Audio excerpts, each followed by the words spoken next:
तो चंद्रगुप्त मौर्य के बारे में पढ़ रहे थे। क्या पढ़ रहे थे? चंद्रगुप्त मौर्य। चंद्रगुप्त मौर्य एक अखंड भारत के निर्माता। अरे हाँ या ना?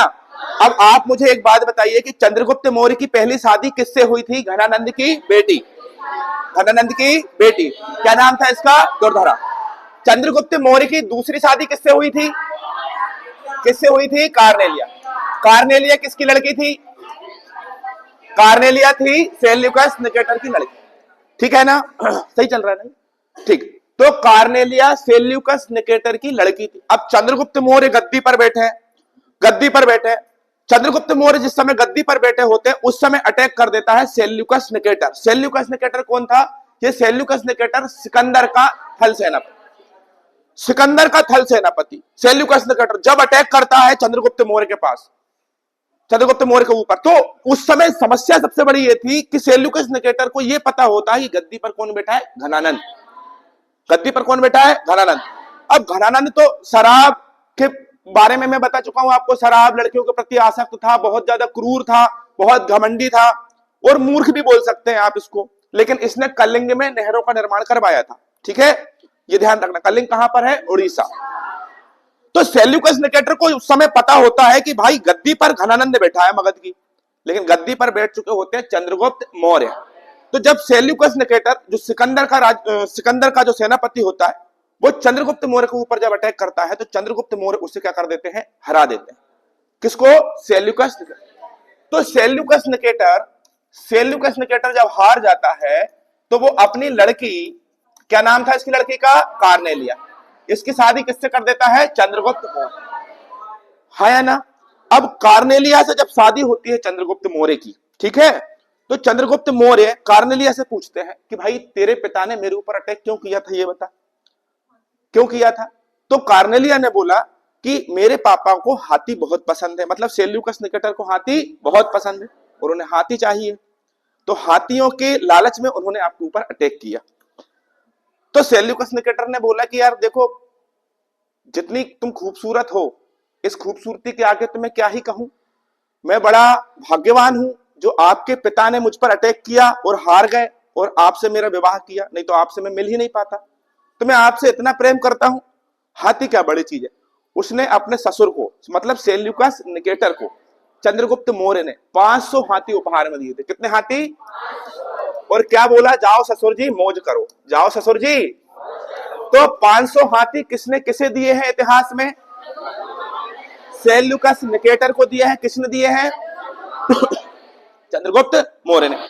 अब सेल्यूकस निकेटर मना कर रहे हैं, बोल रहे हैं देखो दामाद जी, ऐसा है कि हम शादी किए हैं, आप हमारे दामाद हो, दामाद से कोई चीज लेना मतलब दामाद के घर का तो पानी भी नहीं पीना चाहिए, मैं आपसे हाथी नहीं ले पाऊंगा। तो चंद्रगुप्त मौर्य ने बोला बातों ही बातों में तो ठीक है, आप एक काम कीजिए, मकरान, हेरात, काबुल और कांधार, कितने राज्य? 4। मकरान, हेरात, काबुल, कांधार लिख देते हैं। मकरान, काबुल, हेरात और कंधार, ये राज्य हमें दे दीजिए। ये राज्य कहां के थे? अफगानिस्तान और पाकिस्तान। तो उस समय का सबसे बड़ा शासक कौन बन जाता है? चंद्रगुप्त मौर्य। अभी तक जो है बिहार से लेके इस एरिया में पूरा मगध का शासन था, लेकिन जब सेल्यूकस निकेटर हार जाता है और दहेज में काबुल, कंधार, हेरात और मकरान ले लेता है, कौन? चंद्रगुप्त मौर्य। कौन से? सेल्यूकस निकेटर से। तो ये पूरा एरिया किसका हो जाता है? चंद्रगुप्त मौर्य। तो बताएं अखंड भारत के निर्माता कौन हुए? चंद्रगुप्त मौर्य। हाँ या ना? अब भैया यहां तक की बात है। तो उसके बाद हाथी इसने दिए और 4 राज्य इसने ले लिए। अब इसकी जो लड़की थी, किसकी? सेल्यूकस निकेटर की। नाम क्या था? कार्नेलिया। सेल्यूकस निकेटर की लड़की कार्नेलिया, जिसकी शादी किससे हुई? चंद्रगुप्त मौर्य से। कार्नेलिया को चंद्रगुप्त, ये कहां के? फारस के लोग थे, ईरान इराक के, लड़ों के सिकंदर के साथ जो आए थे। कार्नेलिया को निकेटर ने पूछा कि कोई समस्या तो लैंग्वेज में समस्या जा रही है, इनकी लैंग्वेज हम नहीं समझ पा रहे हैं, हमारी लैंग्वेज ये नहीं समझ पा रहे। तो सेल्यूकस निकेटर ने, किसने? सेल्यूकस निकेटर ने एक राजदूत भेजा जिसका नाम था मेगास्थनी। क्या नाम था? मेगास्थनी। ये एक प्रकार का बोल सकते हैं ट्रांसलेटर हुआ करता है। ट्रांसलेटर हुआ करता था। कौन? मेगास्थनीज। मेगास्थनीज ने ही चंद्रगुप्त के दरबार में एक किताब लिखी थी, इसका नाम था इंडिका। बहुत आईएमपी किताब है, ध्यान रखिए। तो इंडिका के लेखक कौन है? मेगास्थनीज। इस इंडिका के बारे में, मतलब ये इंडिका फेमस क्यों है, इतना ज्यादा लोकप्रिय क्यों है? इसलिए लोकप्रिय है क्योंकि इंडिका में उसने चंद्रगुप्त मौर्य के साम्राज्य के बारे में बताया। किसके साम्राज्य के बारे में बताया? चंद्रगुप्त मौर्य, हाँ या ना? अच्छा, इसने ये बताया कि जब चंद्रगुप्त मौर्य महल से जस्ट बाहर आते थे, चल रही है ना क्लास, तो चंद्रगुप्त मौर्य महल से जब बाहर आते थे, भाई राजा है तो प्रजा के सामने यूं ही तो नहीं निकल आएगा, है कि नहीं? तो चंद्रगुप्त मौर्य जब प्रजा के सामने आते थे, कई महीनों में आते थे। युद्ध पर राजा महाराजा बहुत कम जाते थे, उनके सिपाही लोग जो सेनापति होते हैं वो युद्ध करते थे, राजा बहुत कम जाते थे, बड़े युद्धों में जाते थे। तो कहते हैं कि चंद्रगुप्त मौर्य जब महल से बाहर आते थे तो उन्हें सोने की पालकी में बिठाकर लाया जाता था। काय की पालकी में? तो कौन सा राजा था जो अपने प्रजा के बीच में आता था तो सोने की पालकी में बैठकर आता था? चंद्रगुप्त। उसकी रक्षा के लिए जो उसके अंगरक्षक होते थे, अंगरक्षक मतलब जो उसकी रक्षा कर रहे हैं, वो सोने और चांदी से लदे हुए हाथियों के ऊपर बैठकर चलते थे। राजा सोने की पालकी में, चारों तरफ हाथी जो सोने और चांदी से क्या है? अलंकृत है। उसके साथ राजा के चारों तरफ महिलाएं होती थी जिनके हाथों में क्या होते थे? शस्त्र होते थे। क्या होते थे? शस्त्र। और राजा के आसपास और जो सिपाही होते थे वो क्या करते थे? बड़े बड़े पेड़ लेकर चलते थे। उन पेड़ों के ऊपर तोतों का झुंड रहता था। तोते देखे? तोते का झुंड होता था। और तोते इतने ज्यादा प्रशिक्षित होते थे कि तोते राजा का चक्कर लगाकर और वापस उसी पेड़ पर बैठते थे। इस प्रकार का भव्य प्रदर्शन प्रजा के बीच में आने के दौरान राजा के द्वारा किया जाता था। तो ये कौन से राजा के बारे में चल रही है बात? अरे हाँ कि नहीं? अब एक हम कह सकते हैं इतिहासकार है जिसका नाम है जस्टिन। क्या नाम है? जस्टिन। जस्टिन ने चंद्रगुप्त मौर्य को सेंड्रोकोट्स कहा है। आईएमपी पॉइंट है, ध्यान रखिएगा। क्या कहा है? सेंड्रोकोट्स। और इसकी पहचान चंद्रगुप्त मौर्य के विषय में किसने की है? William Jones. क्या बोलोगे आप लोग? विलियम जोन्स, ठीक है। जस्टिन ने यह कहा कि हमें नहीं पता कि वो चंद्रगुप्त मौर्य था या कौन था, लेकिन हम उस व्यक्ति को सेंड्रोकोट्स बोलेंगे। तो विलियम जोन्स बाद में आए इतिहासकार और इन्होंने बोला वो सेंड्रोकोट्स और कोई नहीं था। वो कौन था? चंद्रगुप्त मौर्य। कौन था? चंद्रगुप्त मौर्य। तो बताएं, जस्टिन और विलियम जोन्स दोनों के ही द्वारा सेंड्रोकोट्स की उपाधि दी गई। किसे दी गई? अच्छा, अब एक बात और सुनिए। एक किताब है, बड़ी फेमस किताब है, इसका नाम है मुद्रा राक्षस। क्या नाम है बेटा?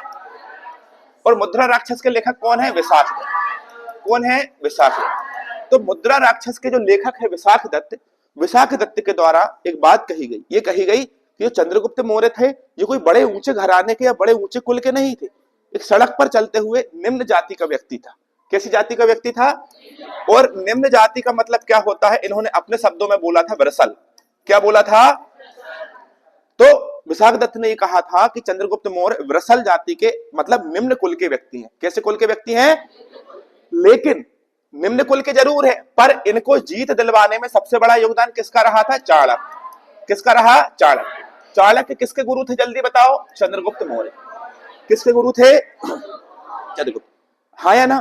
अब चंद्रगुप्त मौर्य के गुरु कौन थे? चाणक्य, जिसने गद्दी पर उन्हें बिठाला था। इसीलिए चंद्रगुप्त मौर्य ने चाणक्य को अपना क्या बनाया था? पीएम। पीएम मतलब प्रधानमंत्री। पीएम मतलब, बात समझ में आ रही है कि नहीं? अब अपन आगे चलते हैं। आगे चलेंगे तो आपसे पूछा जाएगा कि भैया ये निम्न जाति का तो था, लेकिन ये भी किसी न किसी को मानता होगा। किसी उस समय फेमस जो धर्म थे वो थे जैन धर्म और एक क्या था? बौद्ध धर्म। तो ये किस धर्म को मानते थे? जैन धर्म। चंद्रगुप्त मौर्य किस धर्म को मानते थे? जैन। किस धर्म को मानते थे? जैन। इनके गुरु का नाम क्या था? चाणक्य। गुरु का नाम क्या था? चाणक्य। इनके पीएम कौन थे? चाणक्य। मुद्रा राक्षस किसने लिखी है? मुद्रा राक्षस किसने लिखी है? अच्छा, अब आप मुझे एक बात बताओ, ये जैन धर्म को मानते थे तो इन्होंने जैन धर्म की दीक्षा भी ली होगी। दीक्षा का मतलब क्या होता है? दीक्षा का मतलब यह होता है कि कोई एक ऐसा गुरु जिससे हमें ज्ञान मिले। तो इन्होंने वो ज्ञान किससे लिया? भद्रबाहु। किससे लिया? आपको याद है भद्रबाहु? हाँ कि नहीं? भद्रबाहु जो कहां चले गए थे? कर्नाटक, अपने शिष्यों के साथ में। और स्थूलभद्र वहीं रह गए थे। स्थूलभद्र और भद्रबाहु, इन्हीं के कारण जैन धर्म कितने भागों में बटा? दो, एक श्वेतांबर और एक देवंबर। श्वेत वस्त्र पहनने वाले श्वेतांबर, नग्न आचरण करने वाले। ठीक है, अब सुनिए, तो आपसे पूछे कि चंद्रगुप्त मौर्य कौन से धर्म को मानता था? जैन। इसने किससे दीक्षा ली थी? भद्रबाहु। अब एक बात और सुनिए, भद्रबाहु से जिस समय इन्होंने दीक्षा ली, इन्होंने अपना अंतिम समय कहां पर बिताया? श्रवणबेलगोला। कहां पर बिताया? श्रवणबेलगोला कहां पर है? कर्नाटक। कहां पर है बेटा? कर्नाटक। कर्नाटक की राजधानी क्या है? बेंगलुरु। ठीक है, तो श्रवणबेलगोला कर्नाटक में एक जगह है, वहां पर इन्होंने अपना अंतिम समय बिताया। किसने बिताया? चंद्रगुप्त मौर्य। किसने बिताया? अरे हाँ कि नहीं? चलिए, अब आप मुझे एक बात बताइए कि भाई इसकी शादी हुई थी, कितनी पत्नियां थी इसकी? दो, एक दुर्धारा और एक कार्नेलिया। दुर्धारा किसकी लड़की थी? अच्छा बताएं, किस राजा के बारे में ये कहा गया है कि वह सोने की पालकी में बैठकर बाहर आता था? बहुत बढ़िया, बहुत बढ़िया। आगे बताएं कि मुद्रा राक्षस किसने लिखी है? अच्छा एक बात बताएं, सेल्यूकस निकेटर किसका सेनापति था? सिकंदर। किसका था? सिकंदर। अब ये तो बात किसकी चल रही है? चंद्रगुप्त मौर्य। किसकी बात चल रही है? चंद्रगुप्त मौर्य की। अब मेरी बात सुनिए ध्यान से कि भैया जब चंद्रगुप्त मौर्य मर जाता है, उससे पहले अपना पूरा राजपाट किसे दे जाता है? अपने बेटे को। इसका जो बेटा था वो कौन था? बिंदुसार। क्या नाम था इसका? तो बताएं, बिंदुसार किसका लड़का था? चंद्रगुप्त मौर्य का। बिंदुसार किसका लड़का था? बिंदुसार किसका लड़का था? चंद्रगुप्त मौर्य। हाँ, लेकिन चंद्रगुप्त मौर्य की दो पत्नियां थी, एक कार्नेलिया और एक दुर्धारा। तो यह किस पत्नी का लड़का था? दुर्धारा। किसका लड़का था? तो बिंदुसार की मां का नाम क्या होगा और इसके पिता का नाम क्या होगा? क्या होगा? बात समझ में आ रही है कि नहीं? अब देखिए, जब चंद्रगुप्त मौर्य गद्दी पर बैठे थे तो उस समय इनके दरबार में कौन आए थे? मेगास्थनीज। और मेगास्थनीज ने कौन सी किताब लिखी है? इंडिका। कौन सी किताब लिखी है? कौन सी किताब लिखी है? इंडिका। इंडिका में उसने किस राजा का वर्णन किया है? हाँ या ना? अब देखिए, मेगास्थनीज आया था चंद्रगुप्त मौर्य के दरबार में, यहां लिख देते हैं। ठीक है, ध्यान से समझिएगा, मेगास्थनीज। अब यहां ध्यान से समझना, बिंदुसार के दरबार में सीरिया का एक नरेश था। सीरिया एक देश है, ठीक है, सीरिया एक देश है, और सीरिया का एक देश का एक राजा था जिसका नाम था एंटियोकस। ठीक है, तो एंटियोकस राजा था सीरिया का, और इसका एक राजदूत था जिसका नाम था डाइमेकस। क्या नाम था? डाइमेकस। ठीक है, ध्यान रखना। तो सीरिया नरेश एंटियोकस का राजदूत डाइमेकस किसके दरबार में आया था? बिंदुसार के दरबार। ठीक है, और ये कहा कि हमारे पिताजी जो थे, कौन? मेगास्थनीज, वो तुम्हारे पिताजी के दरबार में आए थे।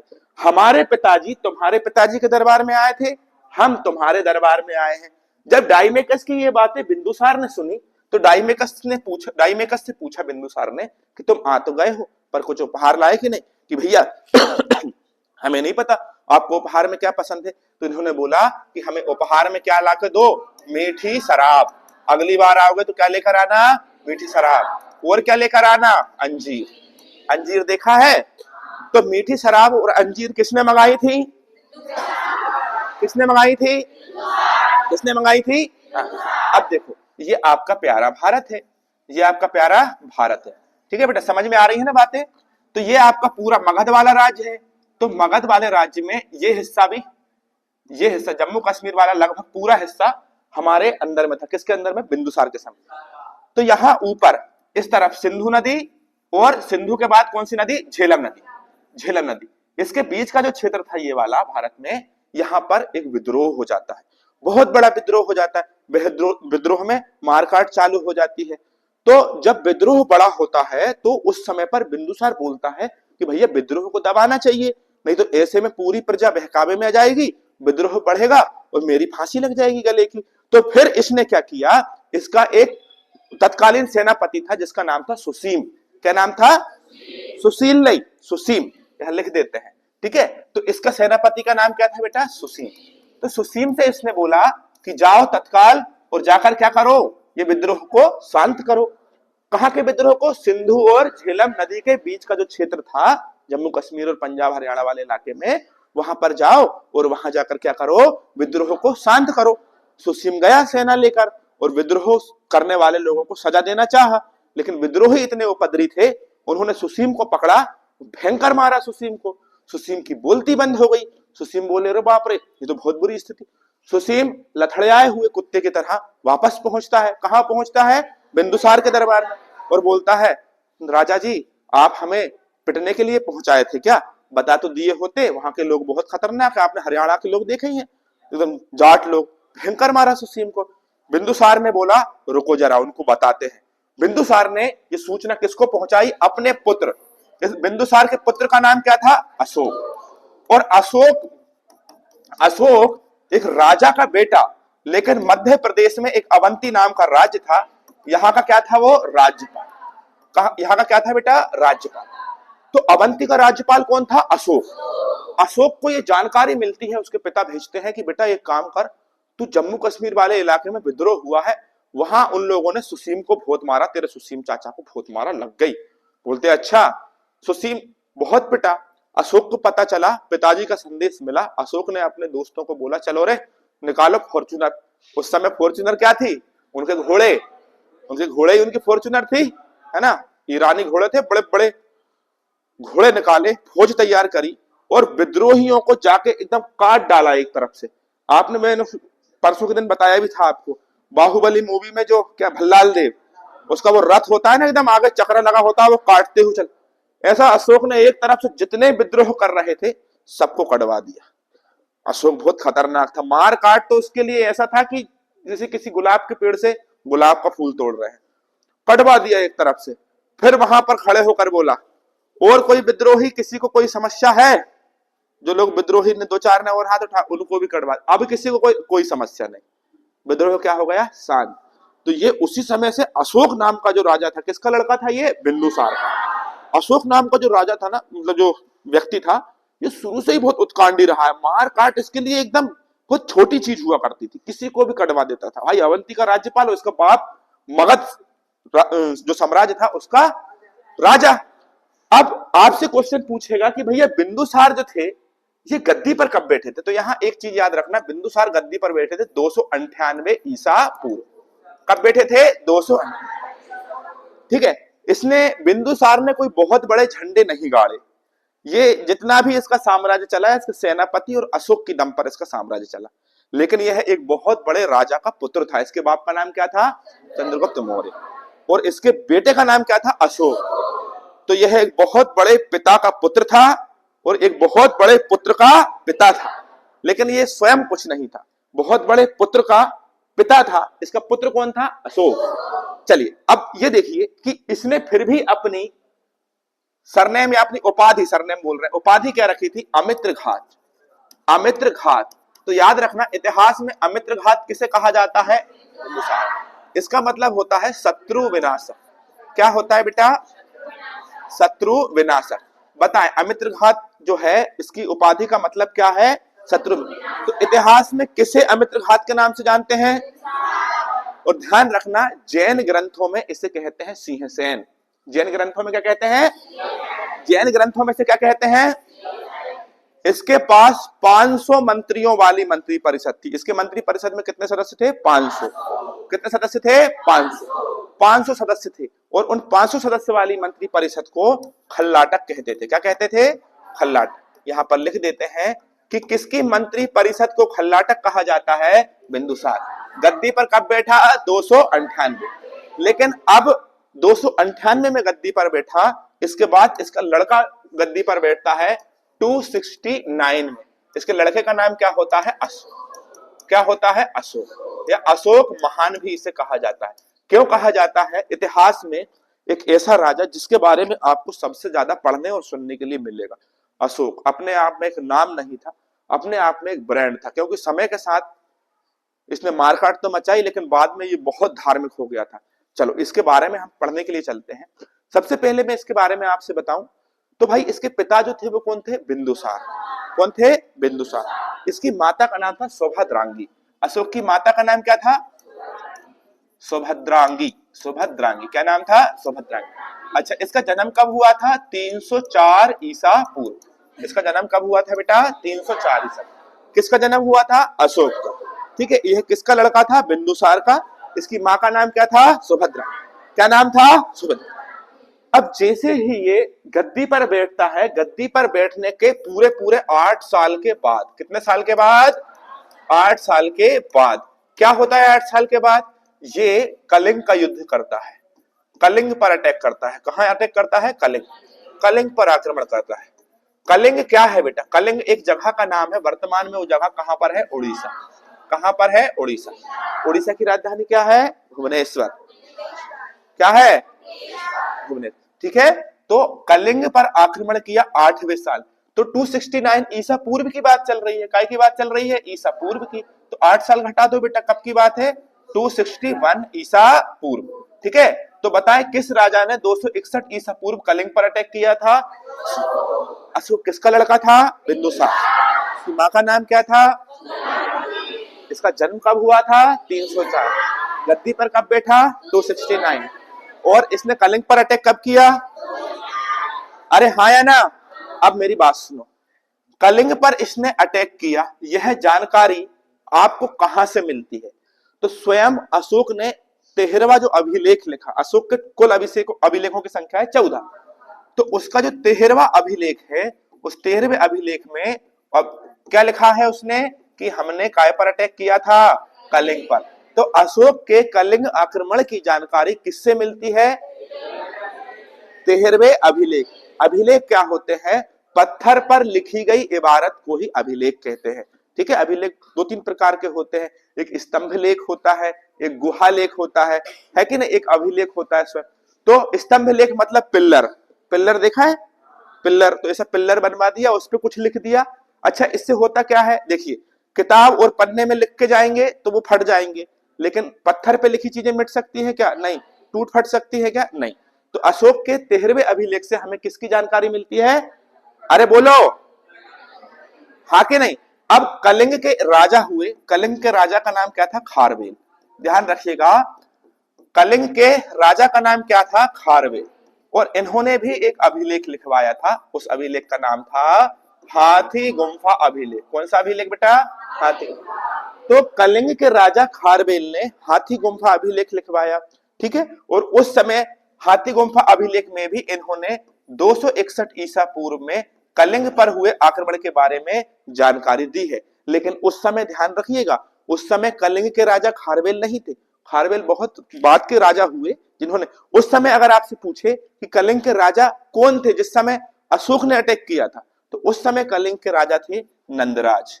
कौन थे बेटा? नंदराज। तो जिस समय कलिंग पर अटैक किया था अशोक ने, उस समय वहां के राजा कौन थे? नंदराज।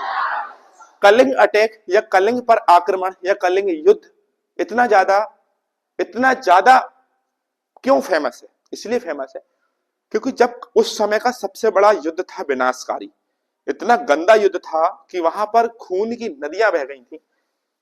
छोटे छोटे 8-8, 10-10 साल के बच्चे के छाती में एकदम तीर घोंप दिए गए थे, सर काट दिए गए थे, लाखों महिलाएं विधवा हो गई थी, हजारों लोगों के अंग काट के फेंक दिए गए थे।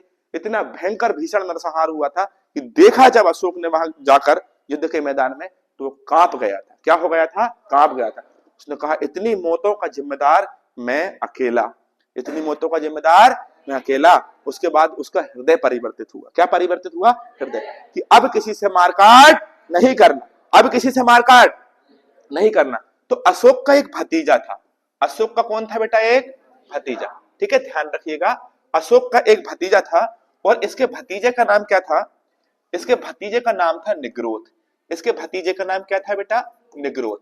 तो निग्रोध ने इसको समझाया कि यार देखो, अब पश्चाताप करने से तो कुछ नहीं होता, क्योंकि आपने सुना होगा ना, अब का पछताए जब चिड़िया चुग गई खेत। अब तो तुमने कई लोगों को मार दिया, लाखों लोगों के सर कटवा दिए, अब पछताने से क्या होगा? तो निग्रोध ने बहुत समझाया, लेकिन अशोक इतने ज्यादा डिप्रेशन में जा चुका था ये चीजें देखकर, ये लाशों को देखकर, कि अशोक का हृदय बहुत विदारित हो रहा था। तो निग्रोध, उसका भतीजा, उसने बोला अशोक से कि आप एक काम कीजिए, किसी अच्छे गुरु से, किससे? किसी अच्छे गुरु से आप बौद्ध धर्म की दीक्षा लीजिए। किसको पढ़िए? बौद्ध धर्म को पढ़िए। तो अशोक ने बौद्ध धर्म की जानकारी किससे प्राप्त की? निग्रोध। निग्रोध कौन था? उसका भतीजा। ठीक है, यहां पर दूसरी चीज सुनिए कि ठीक है, दूसरी चीज सुनिए कि फिर इसने बोला कि बौद्ध धर्म तो मैं अपना लूं या बौद्ध धर्म को तो मैं सुन लूं या मान भी लूं, लेकिन बताएगा कौन? तो एक व्यक्ति थे जो भिक्षुक थे। भिक्षुक का मतलब क्या होता है बेटा? जो भिक्षा मांगकर जीता था। इन भिक्षुक का नाम था उपगुप्त। क्या नाम था? उपगुप्त। और उपगुप्त के द्वारा ही अशोक ने बौद्ध धर्म की दीक्षा ग्रहण की थी। तो जल्दी बताएं, अशोक को बौद्ध धर्म की दीक्षा किसने दी थी? उपगुप्त। लेकिन जानकारी किससे मिली थी? अच्छा, ये इसने बौद्ध धर्म की दीक्षा क्यों ली? क्योंकि इसने किस पर अटैक किया था? कलिंग पर। वहां भीषण क्या हुआ था? नरसंहार। वहां क्या हुआ था? भीषण नरसंहार। अब मेरी बात सुनिए जरा ध्यान से। अशोक गद्दी पर बैठने से पहले कहां का राज्यपाल था? बताएं। कहां का? अवंत। अवंती कहां पर पड़ता है? उज्जैन। ठीक है, अब एक बात सुनो ध्यान से। एक, हाँ, एमपी में पड़ता है भाई, मध्य प्रदेश। राजधानी क्या है मध्य प्रदेश की? इटारसी। मध्य प्रदेश की राजधानी इटारसी। ठीक है, सुनो, मध्य प्रदेश की राजधानी इटारसी है। आज से आपने बोल दिया। चल, भोपाल। देखिए, यहां देखिए, आपसे पूछे कि अशोक ने जो गुर्जरा अभिलेख लिखवाया, ये बहुत आईएमपी बात बता रहे हैं आपको, ध्यान रखिएगा। गुर्जरा और मास की क्या है? ये अभिलेख है, बहुत आईएमपी है, ध्यान रखिए। गुर्जरा एवं मास की अभिलेख में, कौन से अभिलेख में? गुर्जरा एवं मास की अभिलेख। बहुत आईएमपी पॉइंट है ये वाला, ध्यान रखना। गुर्जरा एवं मास की अभिलेख है। यहां पर अशोक का नाम क्या मिलता है? अशोक। यहां पर अशोक का नाम क्या मिलता है? अशोक। तो भाई देखो, हम उस व्यक्ति को अशोक तो बोल रहे हैं, लेकिन हमें जानकारी कहां से मिली? गुर्जरा एवं मास की अभिलेख। कहां से मिली? गुर्जरा एवं। हाँ, अब देखिए, अशोक ने दो तीन तरह के अभिलेख लिखवाए। एक तो था बेटा शिलालेख। एक क्या लिखवाया? शिलालेख। ठीक है। दूसरा क्या लिखवाया? स्तंभ लेख। क्या लिखवाया? स्तंभ लेख। और तीसरा क्या लिखवाया? गुहालेख। क्या लिखवाया बच्चे? गुहालेख। ठीक है, ध्यान रखना। तो अशोक की जानकारी हमें कितनी चीजों से प्राप्त होती है? तीन। कौन कौन सी? शिलालेख, स्तंभ लेख, शिलालेख। अब आपसे पूछे कि बेटा अशोक जो व्यक्ति थे, अशोक, इनका नाम पुराणों में क्या मिलता है? तो पुराण में अशोक को कहा गया है अशोक वर्धन। क्या कहा गया है बेटा? अशोक वर्धन। क्या कहा गया है? अशोक वर्धन। तो पुराणों में अशोक को क्या कहा गया है? या एक और बात कही गई है, देव नाम प्रियदर्शी। क्या कहा गया है? देव नाम प्रियदर्शी। ठीक है, तो अशोक का पुराणों में नाम क्या मिला है? अशोक वर्धन। पुराणों में अशोक को अशोक वर्धन या देव नाम प्रियदर्शी। लेकिन गुर्जरा और मास की अभिलेख में क्या कहा गया है? क्या कहा गया है? अब सुनिए, अशोक ने जब कलिंग पर अटैक किया 8 साल, मतलब गद्दी पर बैठने के 8 साल बाद, तो फिर जैसे ही इसको गद्दी पर बैठे हुए 10वां साल हुआ, मतलब कलिंग पर अटैक करने के 2 साल बाद, पीछे चल रहे हैं, तो सबसे पहले इसने यात्रा की, मतलब बौद्ध धर्म की दीक्षा ले ली। तो जहां जहां गौतम बुद्ध के विषय में जानकारी मिली या जहां जहां वो रहे, तो उन जगह को तीर्थ यात्रा घोषित किया। और 10वें साल में ये कहां पहुंचा? बोध गया। बोध गया कहां पड़ता है बेटा? बिहार। कहां पड़ता है? बिहार। कहां पड़ता है? बिहार। 12वें साल ये कहां गया? निगाली सागर। निगाली सागर क्या है? निगाली सागर एक जगह है जो कहां पर है? नेपाल में। और ध्यान रखिए, ये भी किससे संबंधित है? गौतम बुद्ध से। और 20वें वर्ष ये कहां गया? लुम्बिनी। लुम्बिनी भी कहां पर है बेटा? कहां पर है? नेपाल। तो बताएं, अशोक अपने 10वें शासन के 10वें वर्ष में कहां गया था? बोध गया। 12वें वर्ष कहां गया था? कहां गया था? और 20वें वर्ष कहां गया? 20वें वर्ष कहां गया? लुम्बिनी कहां पर है? निगाली सागर कहां पर है? कहां पर है? अशोक ने अभिलेख लिखे थे, उसके अभिलेखों की संख्या 14। कितने हैं? बेटा अभिलेख अलग होता है ना? अभिलेख अलग होता है, स्तंभ लेख अलग होता है, गुहा लेख अलग होता है, शिलालेख अलग होता है। ठीक है, सुनिए, हम सबसे पहले बात करेंगे किसके बारे में? अभिलेखों के बारे में, है ना? ध्यान रखना, परेशान मत रहो, सारी चीजें समझ में आएगी। अभिलेखों के बारे में हमें जानकारी प्राप्त हुई कि अभिलेखों की संख्या कितनी है? 14। तो आपसे पूछे, याद कर लो इसको, अभिलेख कितने हैं इसके? 14। तो पूरे 14 अभिलेख आपको याद करना है कि कौन से अभिलेख में क्या लिखा है। लेकिन जितना मैं पढ़ा रहा हूं लगभग उतना ही आपको पढ़ना है। ठीक है, चलो हम पहला अभिलेख पढ़ते हैं, जो मेन है वो पढ़ेंगे बस। पहले अभिलेख में लिखा है पशु बलि की निंदा। ठीक है, कि भैया अब किसी भी प्रकार से कोई भी व्यक्ति पशु बलि ना करे। पशु बलि का मतलब ये होता है पशुओं की बलि देना। अच्छा, ऐसा उसने क्यों किया? क्योंकि उसने कलिंग पर अटैक किया, उसने जब खून खराबा देखा तो उसने पूरी तरह से पशु बलि जो दी जाती है उसकी निंदा की। तो पहले अभिलेख में क्या है? पशु बलि की निंदा। अब देखो, पशु हैं, पशु बीमार होंगे, तो बीमार जब पशु होंगे तो उनके चिकित्सक या डॉक्टर लोग भी होंगे कि नहीं होंगे? ठीक है, तो ध्यान रखिएगा। दूसरे में क्या बोला इसने? दूसरे अभिलेख में बोला कि पशुओं के चिकित्सक या पशु चिकित्सक की बात कही। ठीक है, एक अलग विभाग बनाया जो किसका इलाज करेगा? पशुओं का। किसका इलाज करेगा? पशु। तो पहले अभिलेख में पशु बलि की निंदा, दूसरे अभिलेख में है ना। अब देखो, तीसरे अभिलेख में इसने बोला प्रशासनिक अधिकारी के बारे में। किसके बारे में बोला? कि देखो, जो बड़े लेवल के अधिकारी हैं, जैसे राजकीय अधिकारी, देखो इतना बड़ा देश है, इतने बड़े देश को चलाने के लिए अधिकारी चाहिए कि नहीं चाहिए? चाहिए। तो इसने क्या किया, जो बड़े बड़े राजकीय अधिकारी थे उनको सबको ये बोला कि देखो भाई, तुम अपने शासन में हर 5वें साल, कौन से साल? 5वें साल, हर 5वें वर्ष प्रजा के बीच में जाओ, प्रजा का हालचाल लो, और फिर अगले 5 साल वो किस चीज से सब समस्या में है, किस चीज से प्रताड़ित है, उन पर काम करो। ठीक है, तो प्रशासनिक अधिकारी में सबसे पहला जो प्रशासनिक अधिकारी था उसका नाम था राजुक। क्या नाम था? दूसरा था व्युक्तक। कौन सा था बेटा? व्युक्तक। और तीसरा था प्रशासनिक अधिकारी स्वयं। कौन था? प्रशासनिक अधिकारी। कौन सा अधिकारी था बेटा? प्रशासनिक अधिकारी। ठीक है, तो उसने कितने अधिकारी रखे? 3। कौन कौन से? राजुक, व्युक्तक, प्रशासनिक अधिकारी को प्रादेशिक अधिकारी भी कह सकते हैं। ठीक है, ध्यान रखना। जो राजुक नाम का अधिकारी था, इसके विषय में अशोक ने बोला कि जैसे एक माँ अपने बच्चे को दूध पिलाकर अब उसकी दाई को सौंप देती है कि ये मेरा बच्चा संभालो। दाई समझते हो कौन होती है? दाई का मतलब जो बच्चे खिलाती है, कि दाई को सौंप देती है। वैसे ही सभी संसार के मनुष्य मेरे क्या हैं? बच्चे। और मैं अपने सभी बच्चों को अच्छे से रखूंगा और सभी बच्चों को पूरी कोशिश करूंगा कि ये बहुत अच्छे से रहें। और दाई के रूप में किसे नियुक्त किया था?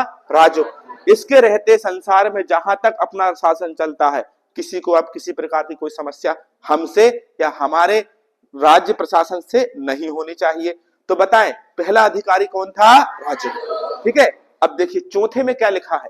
चौथे अभिलेख में इसने बोला है भेरी घोष की जगह। भेरी घोष की जगह क्या बेटा? धम्म घोष। ये मैं आपको बता चुका हूं लास्ट क्लास में। ठीक है, तो भेरी घोष की जगह क्या अपनाया? धम्म घोष। भेरी घोष की जगह क्या अपनाया? ठीक है, 4 पढ़ लिए। 7वां और 8वां जो अभिलेख है, 5वां 6वां मैंने छोड़ दिया है, आपको पढ़ना है तो देख लेना, पीडीएफ में मिल जाएगा। 7वां और 8वां में तीर्थ के बारे में बात कही है। किसके बारे में बात कही है? तीर्थ। क्योंकि मैं ज्यादा डिटेल पढ़ा दूंगा, वीडियो लंबी होगी, आना है नहीं ज्यादा कुछ, है ना, क्योंकि इतना ज्यादा डीप में नहीं पूछा जाता है। प्राचीन भारत जो मेन चीजें है ना वो मैं आपको पढ़ा रहा हूँ। ज्यादा डीप में पढ़ना है तो पीडीएफ दे देंगे, उससे पढ़ लेना। ठीक है, तो 7वां और 8वां में किसकी चर्चा करी है बेटा? तीर्थ। किसकी? अच्छा बताओ, पहले अभिलेख में पशु, दूसरे में, तीसरे में, चौथे में भेरी घोष और धम्म घोष। अच्छा, 7वें 8वें में? अच्छा, अधिकारियों की बात किसमें कही है? किसमें? धम्म घोष। ठीक है, तीर्थ। और 11 में लिखा है, ये जो धम्म घोष है ना, इसका धम्म घोष की व्याख्या। धम्म घोष की व्याख्या, धम्म घोष की व्याख्या किसमें लिखा है बेटा? किसमें लिखा है? Very good. अब देखिए 12वें नंबर के अभिलेख में लिखा है जो महिला महामंत्रों की नियुक्ति। महिला महामात्रों की नियुक्ति, इसका मतलब क्या है? महिलाएं जो हैं ये भी अच्छे लेवल पर, जैसे उस समय पुरुषों को ही नौकरी दी जाती थी, तो अब महिला महामात्र मतलब महिलाओं को आगे करने के लिए, महिलाओं की जो विन्यास कह सकते हैं ना, महिलाओं की जो स्थिति है उसमें सुधार के लिए इन्होंने महिला महामात्रों को भी पद निकाले अपने शासन में। कब निकाले? 12वें अभिलेख में। और 13वें अभिलेख में मैंने अभी बताया किसकी जानकारी मिली है? कलिंग युद्ध की। किसकी जानकारी मिली है? कलिंग। कलिंग की जानकारी 13वें। कलिंग की जानकारी 13वें। ठीक है, और 14वें अभिलेख में इन्होंने बोला है जनता से। किससे बोला है? जनता से। जनता से बोला है कि भैया तुम कैसा जीवन व्यतीत करो? धार्मिक जीवन व्यतीत करो। कैसा जीवन? धार्मिक। धार्मिक गलत लिख दिया है, ठीक है। तो धार्मिक जीवन व्यतीत करने के लिए किससे बोला? जनता से, ठीक है। तो पहले में बताएं, दूसरे में, तीसरे में, चौथे में, सातवें में, आठवें में, 11वें में, 12वें में, 13वें में, 14वें में। अब सुनो, देखो ये कौन से धर्म को मानता था? बौद्ध। बौद्ध धर्म को। कौन से धर्म को मानता था? बौद्ध। तो बेटा बौद्ध धर्म, आप सुनिए, बौद्ध धर्म को, इसके पिता कौन थे? बिंदुसार। उनके पिता कौन थे? चंद्रगुप्त मौर्य। अशोक के बारे में सुनिए, अशोक ने कौन सा धर्म अपनाया? बौद्ध धर्म। किसके प्रति ज्यादा उसकी रुचि थी? बौद्ध धर्म के लिए। तो बौद्ध धर्म के जो भिक्षुक रहेंगे, भिक्षुक मतलब जो भिक्षा लेके जीवन यापन करते हैं, तो उनके लिए इसके मन में सम्मान होगा कि नहीं? होगा। तो उनके लिए भी ये कुछ करेगा कि नहीं? करेगा। तो इसने जो बौद्ध धर्म के लोग थे, जो भिक्षा मांगकर जीवन जीते थे, उनके लिए 4 झोपड़ी। झोपड़ी क्या होती? गुफाएं। उस समय गुफाओं क्या बोलते थे? झोपड़ी, ठीक है। तो 4 पहाड़ियां थी। कितनी पहाड़ियां थी? 4। और इन पहाड़ियों का नाम था बराबर की पहाड़ी। कौन सी पहाड़ी?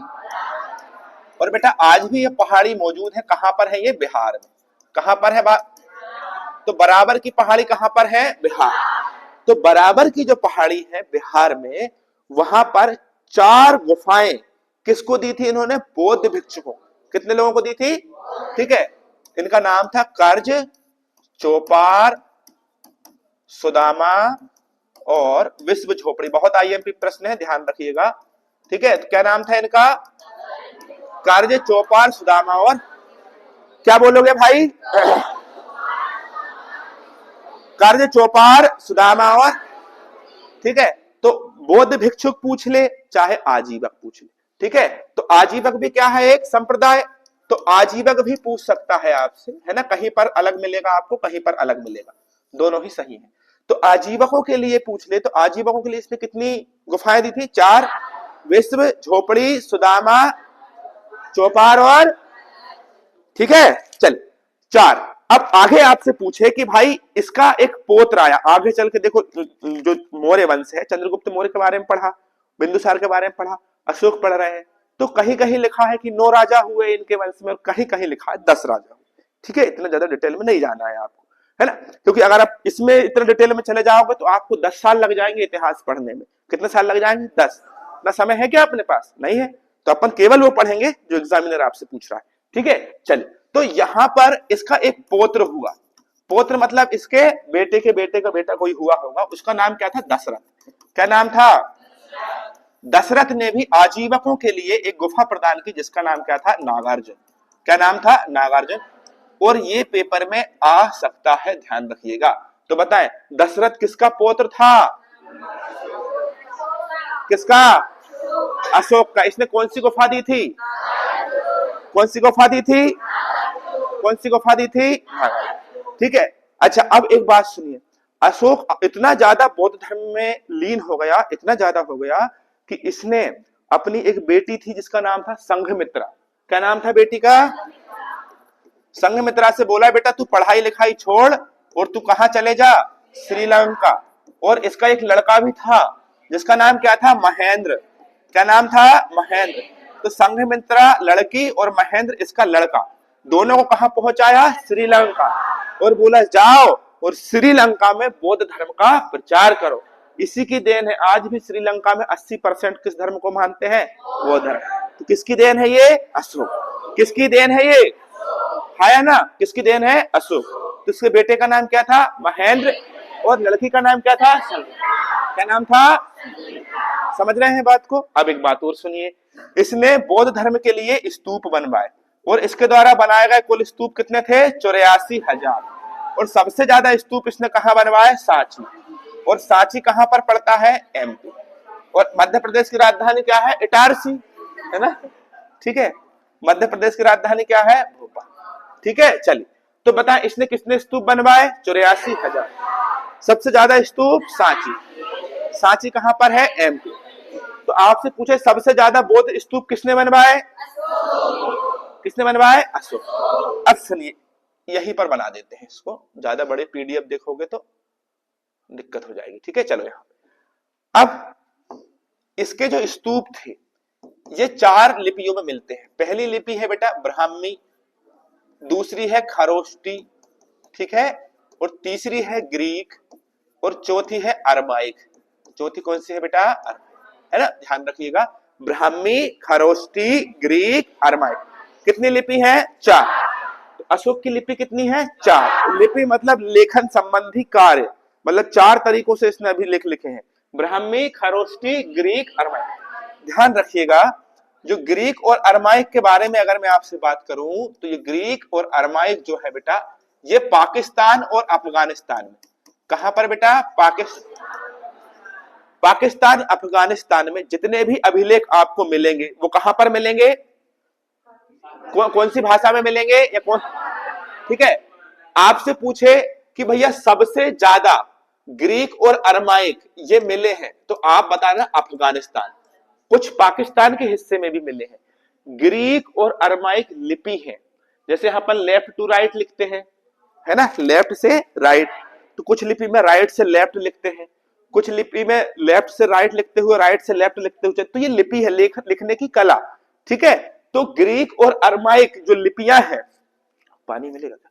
ग्रीक और अरमाइक जो लिपियां हैं, ये लिपियां बताओ जरा कहां पर प्राप्त हुई है? अफगानिस्तान। और अफगानिस्तान के अलावा हल्का हल्का कहां मिली है? पाकिस्तान। सबसे ज्यादा पाकिस्तान में कौन सी मिली है? खरोष्टी। सबसे ज्यादा पाकिस्तान में कौन सी मिली है? खरोष्टी। संपूर्ण भारत में कौन सी लिपि मिली है? ब्राह्मी। तो बताएं, ग्रीक और अरमाइक, अफगानिस्तान और पाकिस्तान। और पाकिस्तान में अधिकांश कौन सी मिली है? खरोष्टी। ठीक है, और भारत में कौन सी मिली है? ब्राह्मी। देखो, जैसे मैं यहां पर लिखता हूं कि सबसे बेहतरीन कोचिंग है शहर की सबसे बेहतरीन कोचिंग शहर की कौन सी है भाई? ज्योतिर्मय। कौन सी कोचिंग है भाई? ज्योतिर्मय, है ना। मान लो अपन ने ऐसा लिखा तो वो लोग कैसा लिखेंगे? इस तरफ से लिखेंगे, सबसे बेहतरीन कोचिंग ज्योतिर्मय। इस तरफ से लिखते हुए आते हैं। इस लिपि को क्या बोलते हैं? खरोष्टी। तो खरोष्टी लिपि में किस तरफ से किस तरफ लिखते हैं? राइट से लेफ्ट। हम कहां से कहां लिखते हैं? हाँ या ना? बताओ, अपनी लिपि कौन सी है? देवनागरी। कौन सी है? बहुत बढ़िया, गजब। चलो अब एक बात सुनिए, इतनी बात आपको समझ में आ गई तो आज के लिए क्लास को यहां रहने देगा, पर्याप्त है। अब कब मिलेंगे? ठीक है।